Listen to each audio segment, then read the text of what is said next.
जरा सोचिए, अगर एक दिन आप अपनी आंखें खोलें और पाएं कि इस दुनिया में आप ही अकेले बचे हैं, तो क्या होगा? ना कोई सड़क पर इंसान, ना किसी घर से आती आवाज, बस सन्नाटा, वीरान इमारतें और मौत की खामोशी। यही डरावनी हकीकत झेल रहा है इश्क, एक बायोलॉजिस्ट जिसने जंगल में रहते हुए अनजाने में ही उस महामारी से बचाव कर लिया है, जिसने पूरी इंसानियत को मिटा दिया है। अब ना कोई सरकार है, ना कोई कानून, बस इश्क और उसका अकेलापन। लेकिन क्या इंसान वाकई अकेले जी सकता है, या फिर तन्हाई ही उसको तोड़ देगी? इस कहानी में हम देखेंगे इश्क की जद्दोजहद, उसकी हिम्मत, उसका डर और उस उम्मीद की तलाश जो शायद इस खामोश दुनिया में अब भी कहीं जिंदा है। So with all that said, चलिए अब जल्दी से स्टार्ट करते हैं इस अमेजिंग स्टोरी को। हॉलीवुड सिल्वर स्क्रीन प्रेजेंटिंग अर्थ अबाइड्स। कहानी की शुरुआत होती है एक आदमी इश्क से, जो घने जंगल के बीच रहता है। वो पेशे से बायोलॉजिस्ट है और अपने रिसर्च के लिए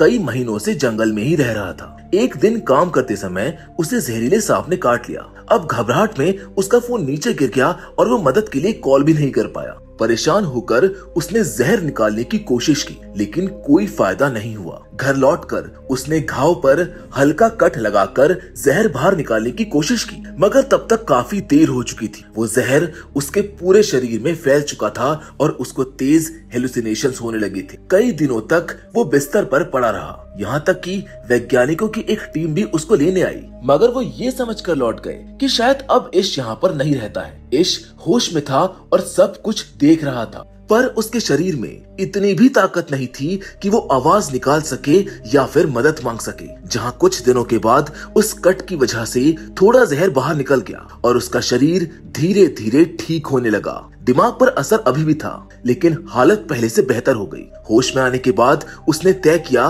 कि अब उसे शहर के अस्पताल जाना चाहिए। कार को साफ करके वो शहर की ओर निकला। रास्ते में उसे काफी अजीब लगा, क्योंकि सड़कों पर एक भी गाड़ी नहीं थी। और जब वो शहर पहुंचा तो वहां का नजारा देखकर वो दंग रह गया।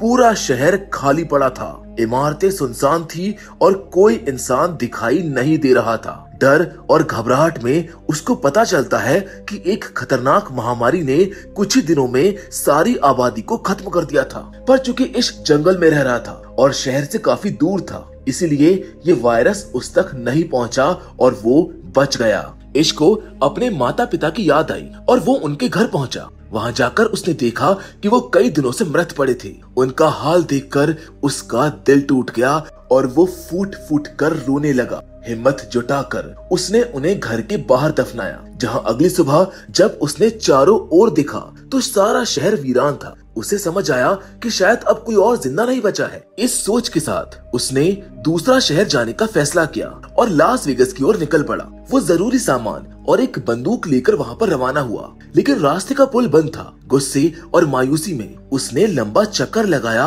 और आखिरकार वो लास वेगस पहुंच गया। वहां भी हालत वही थी। सारी इमारतें, होटल और बड़े बड़े कैसीनो खाली पड़े थे। थककर वो एक होटल में ठहर गया और पहली बार अकेलेपन में उसको ये एहसास हुआ कि अब सब कुछ उसके लिए मुफ्त है। उसकी उम्मीद टूट चुकी थी कि शायद अब कोई भी जिंदा नहीं। लेकिन अगले दिन रात को उसको दो और बचे हुए इंसान मिलते हैं। एक लड़की उसको बताती है कि उसने वीडियो कॉल पर अपनी फैमिली को मरते देखा और अब उसने जीने की उम्मीद खो दी है। वही दूसरा आदमी तन्हाई से परेशान होकर मरना चाहता था। उस रात वो दोनों इश्क के साथ रुके, लेकिन सुबह इश्क को उनके इरादों पर शक हुआ। उस आदमी के पास बंदूक थी और उसने सबको मारकर खुदकुशी करने का मन बना लिया था। इश्क ने जीने का फैसला किया और वहां से निकल गया। जहाँ जाते ही उसने गोलियों की आवाज सुनी। अब इससे क्लियर था कि उन दोनों ने अपनी जान ले ली थी। ये घटना उसे भीतर से तोड़ देती है। उसने पहली बार खुद को पूरी तरह अकेला महसूस किया।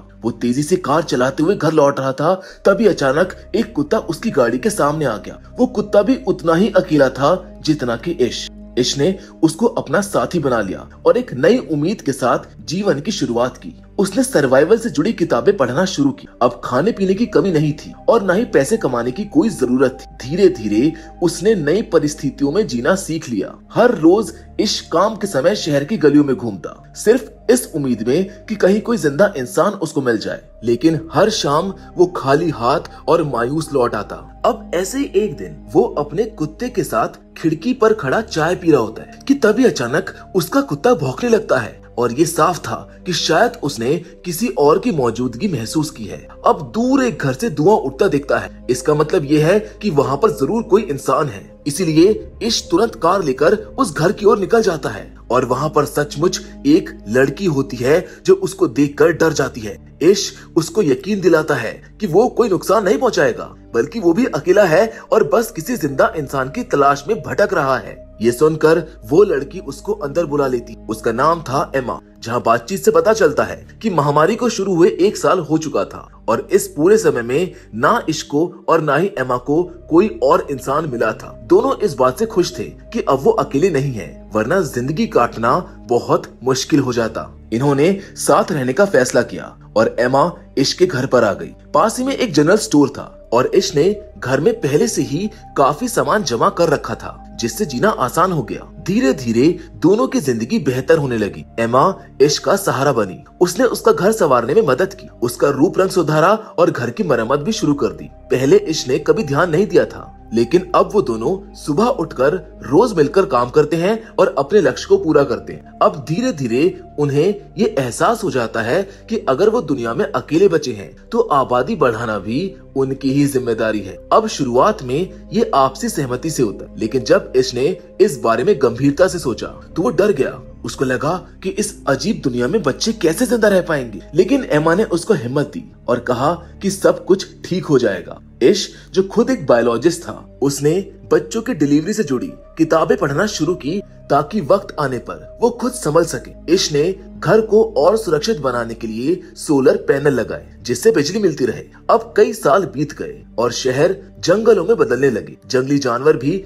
अब शहरों में आने लगे थे। इस खतरे को देखते हुए उन्होंने अपने घर के चारों ओर एक बाड़ बनाई और हथियार भी रखे। कुछ पालतू जानवर भी पाल लिए ताकि उनका समय कटे और जरूरतें पूरी हों। इंसानों की कमी से हवा साफ हो चुकी थी और आसपास हरियाली बढ़ गई थी। उनकी सेहत सुधर गई और जिंदगी बेहतर लगने लगी। लेकिन एक दिन अचानक शहर में बहुत सारे चूहे फैल गए, जिससे इश घबरा गया। उसने उनसे छुटकारा पाने के लिए घर के आसपास कचरा जलाना शुरू किया, मगर ये उपाय ज्यादा देर नहीं चला। एमा ने समझाया कि कोई दूसरा तरीका हमें निकालना होगा। इसीलिए सुबह होते ही इश ने कई बिल्लियां छोड़ दी। उन्होंने चूहों को खा लिया और इस प्रॉब्लम का भी उनको सलूशन मिल गया। आखिरकार वो दिन आया जब एमा ने एक बच्ची को जन्म दिया। ये बच्ची उनके लिए उम्मीद की नई किरण बनी। इसके बाद दोनों ने सड़कों पर अपना पता लिख दिया ताकि अगर कोई और इंसान बचा हो तो उनके पास खाने पीने के लिए आ सकता है। अब 6 साल इसी तरह बीत गए और एक दिन इश जंगल की ओर गया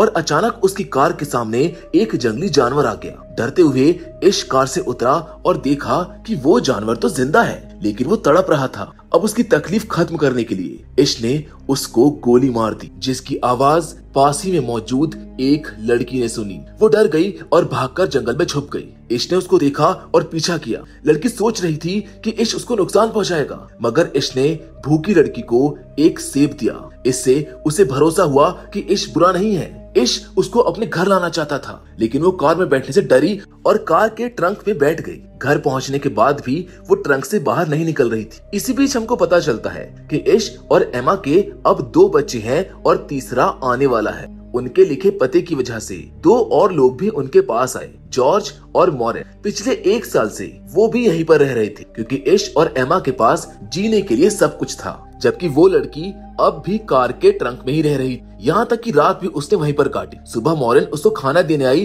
तो लड़की डर गई और खाना फेंक दिया, लेकिन मॉरिन ने उसे शांति से समझाया और अपनी कहानी सुनाई। उसने बताया कि वो और जॉर्ज महीनों से इस वीरान दुनिया में भटक रहे थे। फिर उन्हें इश और एमा का पता मिला और वो यहाँ पर आकर बस गए। उसने कहा कि इश और एमा बहुत अच्छे इंसान हैं और यहाँ पर किसी भी चीज की कमी नहीं है। धीरे धीरे वो अजनबी लड़की भी सबके साथ घुलने मिलने लगी, लेकिन अजीब बात ये थी कि उसने अब तक अपना नाम इनको नहीं बताया था और वो ज्यादा बातें भी नहीं करती थी। अब एक दिन मॉरिन को उसकी कुछ चीजें मिलती हैं, जिनमें अजीब सी ड्राइंग्स और एक चिट्ठी पड़ी होती है। उसी चिट्ठी से पता चलता है कि उसका नाम एवी है। ये चिट्ठी उसकी माँ ने लिखी थी, जिसमें साफ लिखा था कि महामारी के दौरान एवी के पिता ने उसके साथ बहुत बुरा व्यवहार किया और इसी वजह से वो हर इंसान से डरती थी। उसकी माँ जानती थी कि वो ज्यादा दिनों तक जिंदा नहीं रहेगी, इसीलिए उसने ये खत उस शख्स के लिए छोड़ा था जो आगे चलकर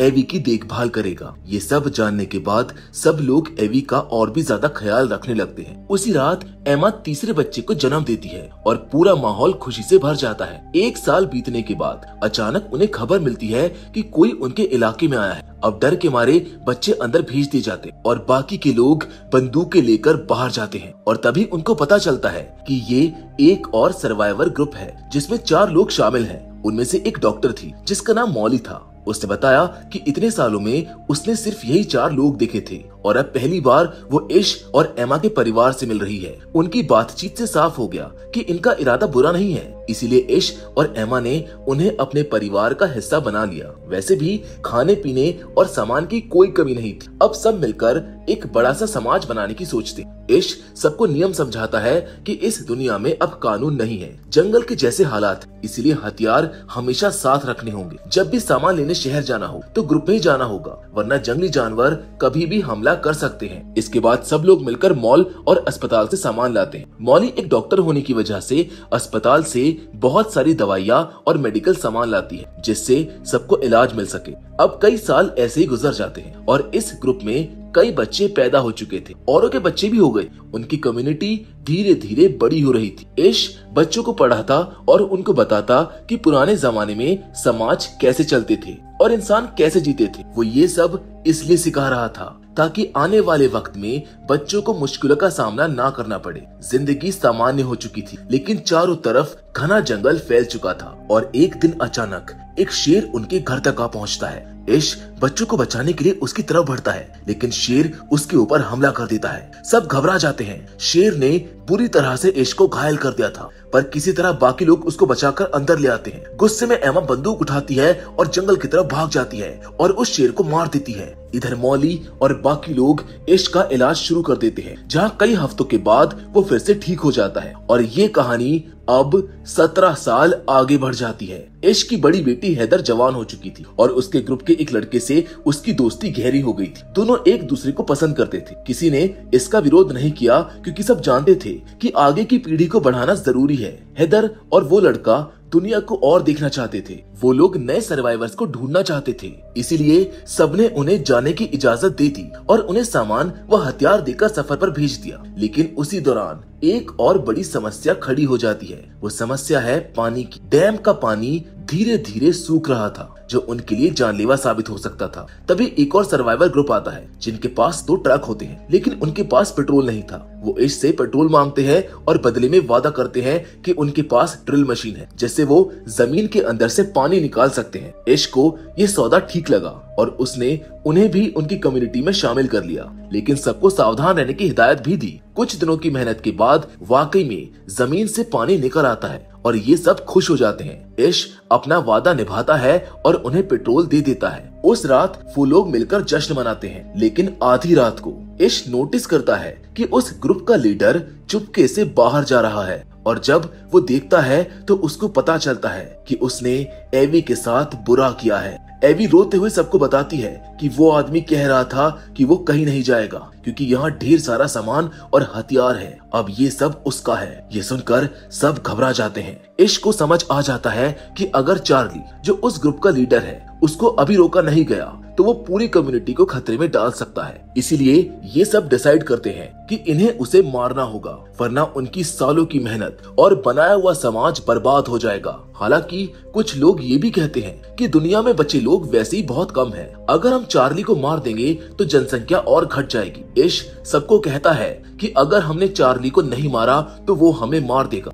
जिसके बाद सबकी सहमति से वो लोग एक प्लान बनाते हैं और चार्ली को चारों तरफ से घेर लेते हैं। चार्ली कुछ बोल पाता उससे पहले ही इश कुल्हाड़ी से उसका काम तमाम कर देता है। अब पहली बार किसी इंसान की जान लेने के बाद इश अंदर से टूट चुका था, जबकि उसको पता था कि ये उसने अपनी कम्युनिटी की सुरक्षा के लिए किया है, लेकिन फिर भी उसका दिल भारी हो गया। जिसके बाद सुबह होते ही इश बाकी लोगों को बताता है कि उन्हें चार्ली को क्यों मारना पड़ा। उसने एक लड़की के साथ बुरा किया था। ये सुनकर चार्ली के ग्रुप के लोग ज्यादा दुखी नहीं होते हैं, बल्कि कुछ ने तो कहा कि चार्ली अक्सर अपने नेता होने का गलत फायदा उठाता था और अपने ग्रुप की लड़कियों को तकलीफ देता था, इसलिए उन्हें उसके मरने का अफसोस नहीं था। बस उसका एक करीबी दोस्त चिल्लाता है और गुस्सा करता है, जिस पर इश साफ कह देता है कि सब लोग यहाँ पर रह सकते हैं, लेकिन ये लड़का नहीं, क्योंकि इसके अंदर चार्ली की झलक है जो शायद आगे चलकर सबके लिए खतरा बन सकता है। सबकी राय से उस लड़के को ग्रुप से निकाल दिया जाता है। शुरुआत में तो वो लड़का चला जाता है, लेकिन बाहर अकेले सरवाइव ना कर पाने की वजह से वो दोबारा लौट आता है। मगर इश उसको कम्युनिटी में वापस नहीं लेता है, क्योंकि अब सबकी सुरक्षा सबसे बड़ी जिम्मेदारी थी। इसी बीच कम्युनिटी के बच्चे पुराने रिसर्च के आधार पर कुछ नया बनाने की कोशिश कर रहे होते हैं, लेकिन इसी दौरान एक नई मुसीबत आ जाती है। कई लोग उस पुराने वायरस से संक्रमित हो जाते हैं जो 20 साल पहले फैला था। पहले तो सब इम्यून थे, लेकिन अब लक्षण दिखने लगे थे। मॉली के पास दवाइयाँ थी जिससे वो इलाज करती रही, लेकिन इश का बेटा पूरी तरह बीमार पड़ गया। पूरा ग्रुप चिंता में डूब गया और इसी समय इश की बेटी हैदर अकेली घर लौटती है और रोते हुए सबको बताती है कि सफर में उसका साथी मारा गया। उसने कहा कि वो दोनों अलग अलग शहरों में सर्वाइवर्स को ढूंढ रहे थे। हर जगह उन्होंने अपना पता लिखा, लेकिन एक जंगल में उन्हें एक आदमी मिला जिसने उसके दोस्त को मार डाला। उस आदमी ने साफ कहा कि ये चार्ली की मौत का बदला है, लेकिन हैदर ने